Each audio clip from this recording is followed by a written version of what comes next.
Bismillahirrahmanirrahim. Assalamualaikum warahmatullahi wabarakatuh. Innal hamdalillah nahmaduhu wa nasta'inuhu wa nastaghfiruh wa na'udzu billahi min shururi anfusina wa min sayyiati a'malina. Man yahdihillahu fala mudilla lahu wa may yudlilhu fala hadiya lahu. Asyhadu an la ilaha illallah wahdahu la syarika lah wa anna Muhammadan abduhu wa rasuluh. يا أيها الذين آمنوا اتقوا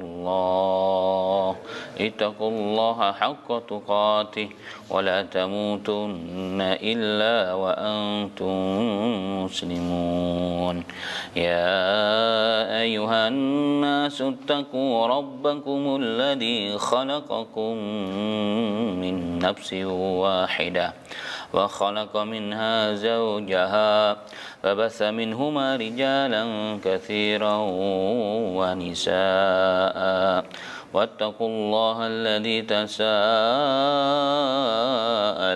به والأرحام إن الله كان عليكم رقيبا يا أيها الذين آمنوا اتقوا الله وقولوا قولا سديدا يصلح لكم أعمالكم ويغفر لكم ذنوبكم ومن يطع الله ورسوله فقد فاز فوزا عظيما أما بعد فإن أصدق الحديث كتاب الله وخير الهدي هدي محمد صلى الله عليه وسلم وشر الأمور محدثاتها وكل محدثة بدعة وكل بدعة ضلالة وكل ضلالة في النار.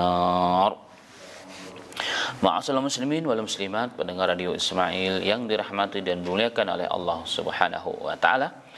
Berjumpa kembali pada acara kita di pagi menjelang siang ini dengan izin Allah Subhanahu wa taala. Semoga kita semua adalah orang-orang yang selalu diberikan taufik oleh Allah, hidayah oleh Allah, inayah oleh Allah, kemudahan dari Allah taala, selalu dapat menjalankan perintahnya, istiqamah di jalannya, dan berpegang teguh pada sunnah nabinya Muhammad sallallahu alaihi wasallam. Amin ya rabbal alamin. Ma'asyiral muslimin wal muslimat, pendengar radio Ismail yang dirahmati oleh Allah Subhanahu wa taala. Bahasan kita pada kali yang berbahagia ini adalah terkait dengan satu di antara peristiwa-peristiwa yang terjadi di zaman Nabi Muhammad sallallahu alaihi wasallam ketika beliau berada dalam pengawasan, dalam pelindungan pamandanya Abu Talib. Sebagaimana kita ketahui bersama, Nabi kita Muhammad sallallahu alaihi wasallam ditinggal oleh ayahandanya Abdullah ketika Rasulullah masih dalam kandungan ibundanya. Kemudian beliau dilahirkan sebagai orang yang yatim. 6 tahun kemudian beliau ditinggalkan oleh ibundanya, sehingga dalam bahasa kita beliau sempurna yatim piatunya pada umur 6 tahun. Kemudian Nabi Muhammad sallallahu alaihi wasallam dijaga, diayomi, dipelihara oleh kakeknya Abdul Muthalib 2 tahun sampai umur 8 tahun, kemudian dipindahkan oleh Allah Ta'ala dari tangan kakeknya ke pamannya yang merupakan saudara kandung dari ayahandanya Abdullah, yakni Abu Talib. Di masa Abu Talib inilah, dari umur 10 tahun, di masa mana beliau sedang mulai berkembang sebagai seorang manusia, sebagai pemuda, ya, nampak beberapa kejadian yang sangat luar biasa. Ya, di antaranya yang sudah dibahas adalah di zaman Nabi Muhammad SAW pada umur 12 tahun beliau dibawa ke Syam untuk berdagang atas permintaan Nabi Muhammad sendiri, dan di sana bertemu dengan seorang rahib namanya Buhairah. Kemudian dianjurkan untuk dipulangkan sebelum bertemu dengan orang-orang Yahudi yang ingin mengincar dan ingin membunuh Nabi Muhammad SAW jika diketahui keberadaan Nabi Muhammad SAW. Kemudian terjadi ada namanya perang Fijar, ya, perang sesama orang-orang Quraisy yang kemudian berakhir dengan damai, ya. Dengan damai kemudian ada terjadi namanya Hilaf al-Fudul. Ini perjanjian damai yang intinya orang-orang Quraisy bersepakat agar tidak ada orang satupun yang ada di Mekah dan di wilayah itu orang yang terdolimi. Dan ini hal yang sangat luar biasa, di mana Nabi Muhammad pun masih memujinya dan masih mengingat peristiwa tersebut ketika Nabi Muhammad SAW di era Islam. Artinya setelah Rasulullah menjadi Nabi dan Rasul, Nabi Muhammad masih mengingat kejadian tersebut. Kemudian ma'asal muslimin wal muslimat, jemaah yang dirahmati oleh Allah Subhanahu wa taala, ada satu bagian dari kehidupan Rasul sallallahu alaihi wasallam yang tidak terpisahkan. Yang tidak terpisahkan sebagai seorang manusia, walaupun Nabi kita juga dijuluki sebagai basyarun laisa kal basharin. Manusia tapi bukan manusia. Artinya manusia bukan manusia biasa begitu. Manusia tetapi tidak seperti manusia biasa yang lainnya. Nabi Muhammad betul-betul dijaga oleh Allah dari semenjak dini, dari semenjak beliau masih belia oleh Allah. Dan seluruh yang menimpa Nabi Muhammad itu semua adalah dalam rangka mempersiapkan Nabi kita Muhammad kelak akan memimpin dunia, akan menjadi pemimpin umat manusia. Karena beliau adalah sayyidul awwalin wal akhirin. Beliau adalah khataman nabiyyin bila rahmatan lil alamin. Sallallahu alaihi wasallam. Adalah salah satu peristiwa yang telah dijalankan oleh Nabi Muhammad sallallahu alaihi wasallam, yakni beliau dalam bagian kehidupannya yang tidak terpisahkan dari sirah nabawiyahnya sallallahu alaihi wasallam, bahwa siapa disangka kalau Nabi Muhammad sallallahu alaihi wasallam di masa kecil dan di masa mudanya beliau adalah seorang penggembala kambing. Adalah seorang penggembala kambing. Bahkan bukan hanya Nabi Muhammad, Nabi Musa juga demikian. Bahkan Nabi Musa kurang lebih 10 tahun menggembalakan ternak. Siapa? Nabi Syuaib. Karena yang menjadi persyaratan mas kawinnya Nabi Syuaib dengan salah satu dari putrinya Nabi Syuaib adalah menjadi penggembala, mengurusi hewan ternaknya selama 8 tahun. Kemudian disempurnakan oleh Nabi Musa menjadi 10 tahun. Tentang hal ini, Al-Imam Al-Bukhari telah mengeluarkan riwayat dari Abu Hurairah radhiyallahu anhu. Ani Nabi sallallahu alaihi wasallam qala, "Ma ba'atsallahu nabiyyan illa ra'al ghanam." Subhanallah. Abu Hurairah radhiyallahu anhu beliau meriwayatkan dari Nabi Muhammad sallallahu alaihi wasallam, Nabi Muhammad sallallahu alaihi wasallam bersabda, "Ma ba'atsallahu nabiyyan." Tidaklah Allah mengutus seorang utusan. Tidaklah Allah mengutus seorang utusan illa ra'al ghanam, kecuali utusan tersebut pernah mengembalakan kambing.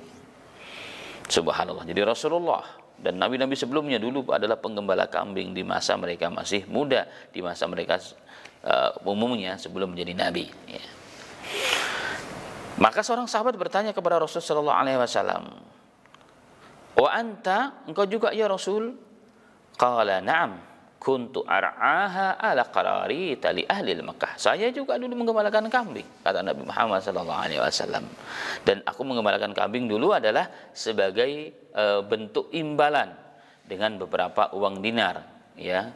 Qirat, beberapa uang dinar, atau istilahkan qirat di sini, dari orang-orang Mekah, ya, orang-orang kaya Mekah yang punya ternak banyak, yang aku menggembalakan kambing mereka, maka sore harinya aku dibayar oleh mereka atas jasaku tersebut menggembalakan kambing-kambing mereka. Ini hadisnya sahih, dan ini hadisnya sahih. Dan jika kita melihat kembali flashback kepada kisah di mana Nabi Muhammad SAW ketika mau dibelah dadanya oleh malaikat Jibril, itu kondisi Rasulullah kan dalam hadis yang sahih tersebut, beliau sedang menggembalakan kambing, padahal masih kecil, umurnya masih 4 tahunan. Itu sudah berlatih dan sudah terbiasa menggembalakan kambing bersama saudara-saudara susuannya. Dan ini menguatkan bahwa Rasulullah menggembalakan kambing bukan perkara yang aneh dari semenjak kecil, dari ketika beliau berada di tempat ibu susuannya Halimah Sa'diyah. Beliau pun sudah terbiasa, beliau sudah ditarbiyah untuk menggembalakan kambing. Makanya ketika beliau sudah lebih dewasa lagi, lebih besar lagi, menggembalakan kambing dengan imbalan bayaran daripada orang-orang Mekah, itu satu hal yang tidak aneh. Satu hal yang tidak aneh.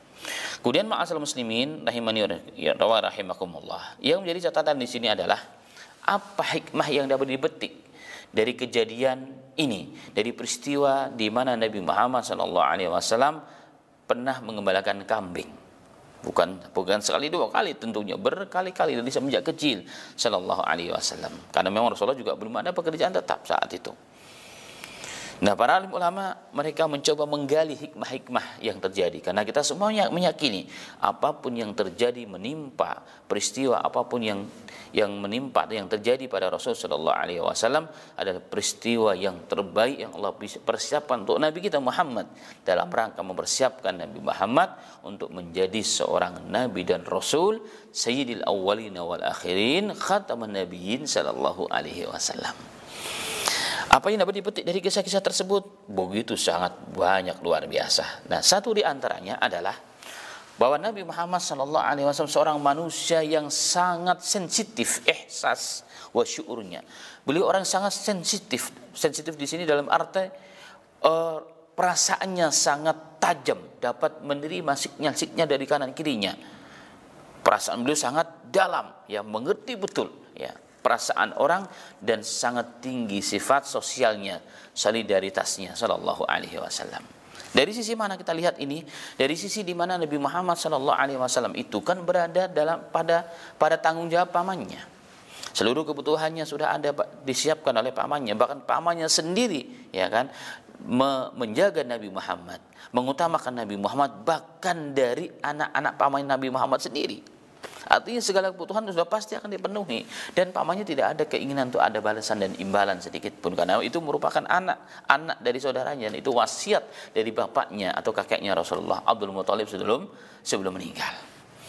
Ini sebenarnya kondisi Rasulullah. Jadi Rasulullah nggak perlu capek-capek sebenarnya saat itu. Termasuk yang sebelumnya ingin ke Syam, ingin berdagang. Itu dalam rangka apa? Rasulullah lakukan itu semua, termasuk mengembalikan kambing ini dengan balasan beberapa uang dinar dari orang-orang kaya di sekitar Mekah itu tidak lain dan tidak bukan karena sensitivitas dari Rasulullah sangat begitu dalam dan tajam. Solidaritasnya sangat-sangat luar biasa. Beliau tidak pernah ingin dan terasa nyaman hidup di kanan kirinya, sedangkan kanan kirinya orang merasa terbebani oleh keberadaannya Nabi Muhammad sallallahu alaihi wasallam. Padahal mereka dengan ikhlas menjalankan itu, menjaga Rasulullah dengan penuh ikhlas. Inilah salah satu karakter yang diberikan oleh Nabi Muhammad SAW. Artinya Rasulullah peduli dengan siapapun. Subhanallah.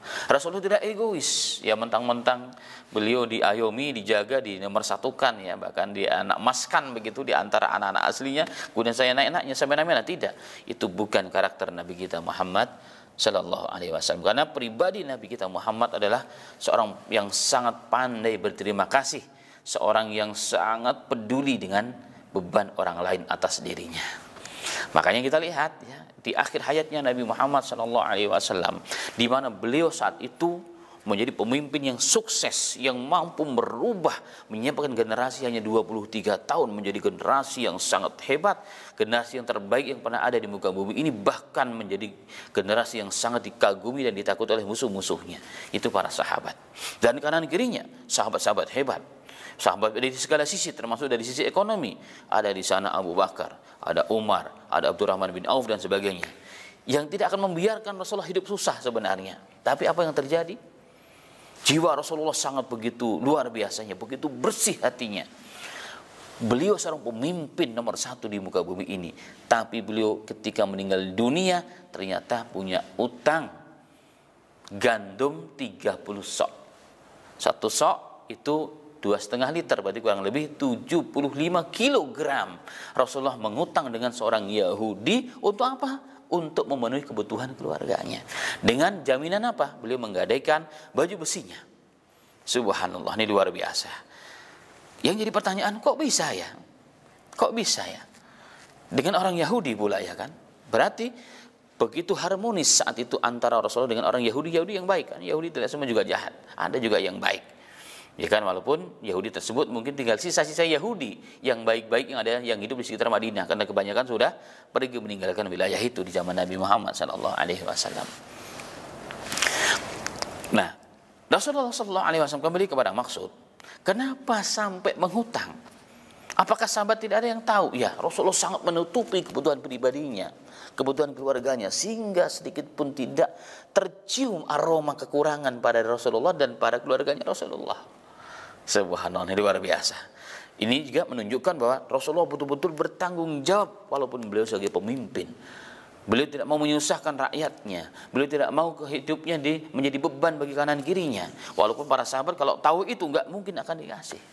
Nggak ada yang, Rasulullah juga kenapa tidak meminjam kepada Abu Bakar, tidak memanjam kepada Abdurrahman bin Auf. Karena Rasulullah tahu jika ketahuan akan kekurangannya Rasulullah, kemudian hidup Rasulullah, pasti sahabat-sahabat hebat ini tidak akan pernah membiarkan. Jangankan cuma gandum, nyawa sahabat pun siap dipertaruhkan untuk Rasulullah. Jiwa mereka pun siap dikorbankan, harta mereka siap dikorbankan demi cintanya mereka kepada Rasulullah. Apalagi hanya gandum untuk makannya Rasulullah, nggak akan mungkin itu terjadi. Inilah sahabat, karena tahu Rasulullah sahabat seperti itu, maka Rasulullah simpan hal tersebut pada dirinya. Dan Rasulullah juga dalam hadis lain pernah mengatakan, syarful mukmin, kemuliaan seorang mukmin itu dua. Dalam hadis yang sahih, yaitu apa? Istighnahu anin nas. Dia akan melepas dirinya, ya kan, dari iktimad bersandar kepada manusia. Ah, gampang, saya kan ada jemaah saya orang hebat. Oh enggak, Rasulullah enggak, bukan begitu karakternya. Cuma makan begini mak, insyaallah sahabat saya akan memenuhi. Enggak, itu bukan jiwa Rasulullah. Rasulullah hilangkan itu iktimad, sandar kepada manusia, dan hanya menyandarkan dirinya kepada Allah Subhanahu wa taala. Dan begitulah sesungguhnya di dalam dunia kehidupan kita, tatanan sosial kehidupan masyarakat. Orang semiskin apapun, kalau dia tidak pernah meminta, tidak pernah menyandarkan kebutuhannya kepada orang lain, dia akan dikagumi oleh siapapun, oleh musuh ataupun oleh teman sendiri. Akan dikagumi nih orang, kenapa ini orang hebat tapi nggak pernah nyusahin orang. Orang akan kagum, akan hormat kepada dia. Tapi walaupun orang kaya, walaupun pejabat ya, berdasi, ada bintangnya di kanan kiri pinggulnya, tapi selalunya merepotkan orang lain. Orang memang ngasih saat itu, tapi hatinya ngurundel. Jabatan tapi ternyata untuk hanya kedoknya doang. Akhirnya terjadi seperti itu. Inilah pribadi Rasulullah yang langsung dipraktikkan oleh Rasulullah dari semenjak kecil. Subhanallah, ini sudah dipraktikkan Rasulullah dari semenjak kecil oleh Nabi kita Muhammad sallallahu alaihi wasallam. Luar biasa. Ini sangat luar biasa, dan beliau ingin memberikan manfaat pada, minimal meringankan beban orang lain, memberikan manfaat bagi orang lain, padahal bukan tanggung jawab Rasulullah. Makanya Rasulullah dalam hadis yang sahih juga mengatakan, khairun nasi anfa'ul linnas, sebaik-baik manusia adalah orang yang paling banyak memberikan manfaat bagi manusia yang lain. Semakin banyak amalnya, yang dilakukan dan memberikan manfaat yang besar kepada orang lain, maka semakin tinggilah derajatnya orang tersebut di sisi Allah Subhanahu wa taala. Dan ini semua ada dari diri Rasulullah dari semenjak Rasulullah masih menjadi anak muda, bahkan menjadi anak yang masih anak kecil. Tapi ini hikmah yang pertama. Kemudian ma'asyiral muslimin rahimani wa rahimakumullah. Yang kedua, dari kisah pengembalaan kambing di saat Rasulullah masih kecil ataupun masih muda, menunjukkan sifat etos kerja yang sangat tinggi pada Rasulullah. Dan hendaknya seorang muslim juga demikian. Bukan hanya bersandar kepada Allah katanya, tapi dia mau berusaha, ya kan? Kadang-kadang orang tuh salah tafsir dengan hadis Nabi Muhammad yang sahih tentang tawakal. Rasulullah pernah mengatakan, "Lau antum tatawakkaluna 'ala Allahi haqqa tawakkuli la razaqakum kama yarzuqut tayr yaghdu khimasa wa ya'udu bitana." Rasulullah mengatakan, seandainya tawakal kalian betul kepada Allah dengan sebenar-benar bertawakal, bersandar hanya kepada Allah, berserah diri hanya kepada Allah, semua kita serahkan urusan kepada Allah, maka Allah akan memberikan rezeki kepada kalian, memenuhi seluruh kebutuhan hidup kalian sebagaimana Allah memenuhi kebutuhan seekor burung, di mana terbang keluar dari sarangnya di pagi hari dalam kondisi perut masih kosong, dan pulang sore ke kandangnya ataupun ke sarangnya dalam kondisi perut sudah kenyang. Nah, tapi sayangnya hadis ini diartikan bahwa memang rezeki dijamin oleh Allah. Artinya sudah berusaha. Ini yang salah terjemah sebenarnya. Padahal kalau kita lihat secara tekstualnya, Rasulullah mengatakan burung itu keluar dari sarangnya di pagi hari dalam kondisi lapar. Kemudian dia terbang. Terbangnya kemana? Hinggap dari pohon satu ke pohon yang lain. Hinggap dari hutan satu ke hutan yang lain. Dari kampung satu ke hutan ke kampung yang lain. Itu apa? Ikhtiar menjadi mangsa. Maka terbangnya itu diartikan sebagai ikhtiar. Ikhtiarnya burung, ya kan? Yang penting kita ikhtiar menjemput rezeki yang telah Allah siapkan. Ya, menjemput rezeki yang telah Allah siapkan. Itulah ikhtiar dari seekor burung itu, bukan berpangku tangan. Maka manusia hanya berikhtiar, tapi Allah yang menentukan. Itu seharusnya, bukan malah meninggalkan ikhtiar. Maka meninggalkan ikhtiar itu hukumnya haram. Orang mau punya anak, ya Allah kasih saya anak yang soleh, soleha ya Allah, tapi tidak mau nikah. Memang Allah mampu memberikan anak tanpa nikah. Maryam alaihissalam punya anak, ya kan? Nabi Isa tanpa ada pernikahan, tanpa tersentuh oleh laki-laki, Allah mampu. Nabi Adam ciptakan tanpa bapak, tanpa ibu. Hawa ciptakan hanya laki-laki saja. Allah mampu, ini namanya kuasa Allah. Tetapi menjadi sunnatullah, menjadi ketentuan yang Allah letakkan pada alam semesta ini, itu namanya sunnatullah. Walan tajida li sunnatillahi tabdila, dan Allah tidak akan pernah berubah sunnah Allah, ketentuan Allah. Itu apa? Kalau orang lapar itu supaya kenyang, sunnahnya adalah, caranya adalah dengan makan. Orang mau punya anak, tentuan Allah adalah, caranya adalah apa? Normalnya dia harus menikah terlebih dahulu. Nah, itu namanya sunnatullah yang Allah letakkan pada alam semesta. Nah, Nabi Muhammad faham itu, faham betul. Maka Rasulullah adalah seorang yang dari kecil berjiwa pekerja keras. Etos kerjanya adalah luar biasa. Kenapa? Karena dia tidak menggantungkan hidupnya dengan siapapun. Maka beliau berusaha maksimal walaupun hasilnya diserahkan kepada Allah Subhanahu wa taala.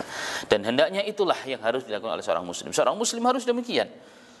Makanya Rasulullah mengatakan al-yadu ulya khairum min yadi sufla. Tangan yang di atas itu lebih baik daripada tangan yang di bawah. Tangan di atas itu adalah gambaran memberi, tangan di bawah adalah gambaran menerima sedekah, hibah, dan seterusnya.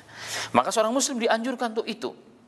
Orang Islam itu banyak sekali keperluannya, membantu orang lain supaya menjadi tangan di atas. Ada namanya zakat, ada namanya sedekah, ada namanya perjuangan Islam, ada namanya membantu perjuangan Islam dalam membangun masjid, membangun sarana ibadah, membangun sarana pondok pesantren, dan sebagainya. Jadi kebutuhan umat Islam itu begitu banyak jika kita hidup bukan untuk individu sendiri. Jika kita hidup adalah milik umat, diri kita ini milik umat, harta milik umat, maka seberapapun yang dibutuhkan oleh umat nggak akan pernah cukup. Maka kita sebagai salah seorang umat harus berpikir ke sana. Maka seorang muslim harus berusaha maksimal dalam ikhtiar dunianya, usaha semaksimal mungkin. Agar apa? Agar dapat meringankan beban orang lain, agar dapat menjadi bukan beban, tapi justru meringankan orang lain, memberikan manfaat bagi orang yang lain dalam segala bidang, dalam bidang akhirat, dalam bidang agama, dalam bidang dunia apa saja. Sehingga nanti di akhiratnya Allah Subhanahu wa taala ada orang-orang yang kelihatannya di dunia banget, perusahaannya di mana-mana, ya kan, kerjaannya di mana-mana, bisnisnya di mana-mana, ya kan, restorannya di mana-mana, tapi ternyata orang ini kelak menjadi ahli surga. Kenapa?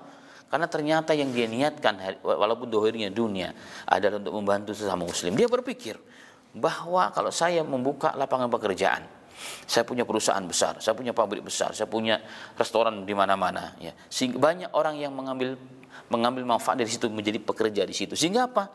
Setiap orang punya rezeki, tapi rezeki ketika mereka di tempat saya malah Allah melalui saya. Nah, orang berpikiran begini berarti apa? Maka dia menjadikan seluruh pekerja, membuka lapangan kerja dalam rangka apa?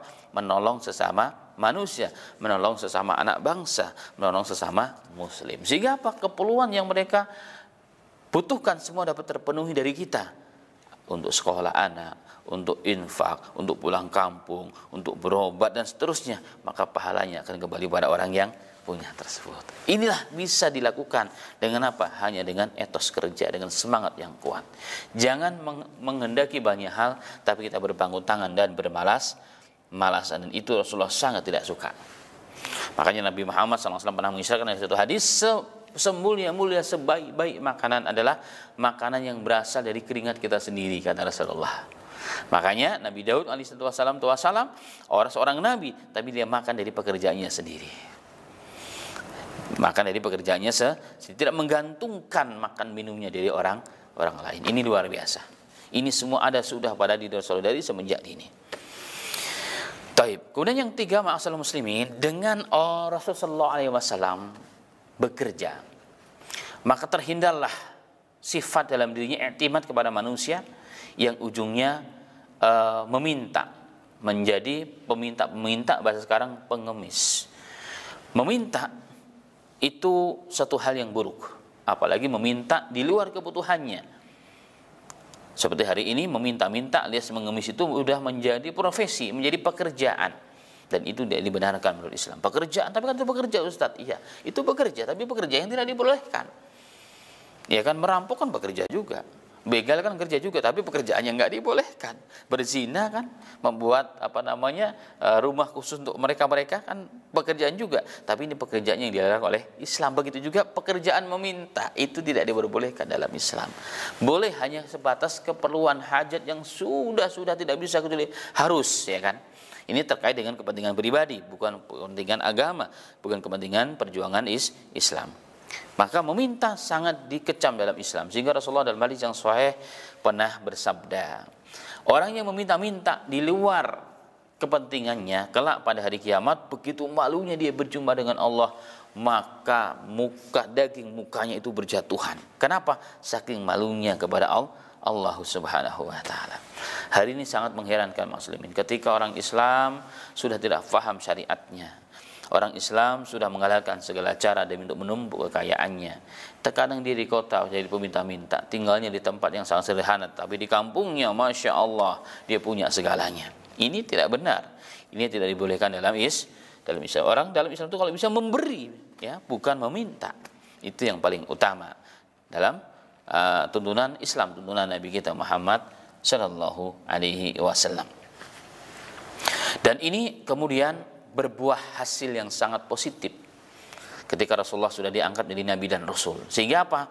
Rasulullah dalam dakwahnya sama sekali tidak meminta apapun kepada manusia. Bahkan dalam dakwah memberikan agama, tapi Rasulullah memberikan juga dunia kepada mereka. Maka Rasulullah menjadi orang yang pas-pasan hidupnya, menjadi orang miskin bahasa kita, bukan karena takdirnya, tapi karena pilihan Rasul. Karena pilihan Rasul, ya takdir Allah juga, tapi sebabnya karena pilihan Rasulullah SAW. Rasul dalam peperangan mendapat 1/5 loh dalam ghanimahnya. Tapi kemana ghanimah tersebut? Bukan untuk menumpuk kekayaannya di rumahnya Rasulullah, bukan untuk beli baju istrinya menjadi baju yang mewah, bukan untuk beli kendaraan setiap hari, setiap waktu, tidak. Tapi dari uang 1/5 tersebut diberikan kepada orang yang miskin, para janda-janda, anak-anak yatim, orang-orang yang tidak punya dikasih oleh Nabi Muhammad Sallallahu Alaihi Wasallam. Sehingga dalam dakwahnya ketika Rasulullah dalam dakwahnya sudah ikhlas, dari betul ikhlas. Begitulah seorang dai hendaknya. Ya, selain dia berdakwah supaya ikhlas, ada income yang harus dia punya untuk memenuhi kebutuhan hidupnya. Sehingga dalam berdakwah ikhlas mencari ridha Allah. Ada sumber, ya, walaupun tidak besar, ada sumber untuk asbab ma'isyahnya, sehingga dalam berdakwah dia akan lebih ikhlas karena Allah Subhanahu wa taala. Jika masih bisa diusahakan. Kalau tidak, yang penting keluarganya siap, maka tidak masalah. Nah, inilah yang juga tersirat dalam kisah Nabi Muhammad sebagai seorang pengembala. Jadi menghilangkan ketergantungan sehingga Rasulullah ketika menjadi seorang nabi, bukan nabi jarqoni yang bisa berujal, bisa ngajar tapi tidak ngelakoni, tidak menjalankan, sallallahu alaihi wasallam. Tentang hal ini banyak Quran dan hadisnya, ya.